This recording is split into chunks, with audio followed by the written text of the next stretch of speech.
তারপর দেখো এই এতগুলো আম গাছ থেকে আপাতত পারতে পেরেছি।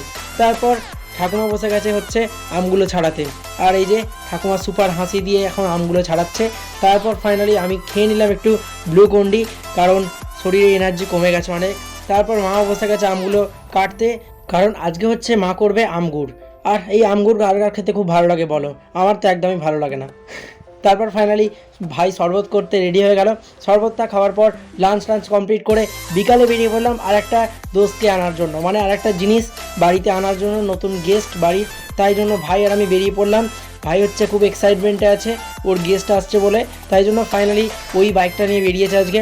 আর চলো যেতে যেতে কথা হবে, আর রাস্তাতে গরমের লুটা কতটা কী আছে দেখা যাক। তারপর ফাইনালি চলে যাচ্ছে আমাদের ফার্স্টে ব্যবসার দিকে।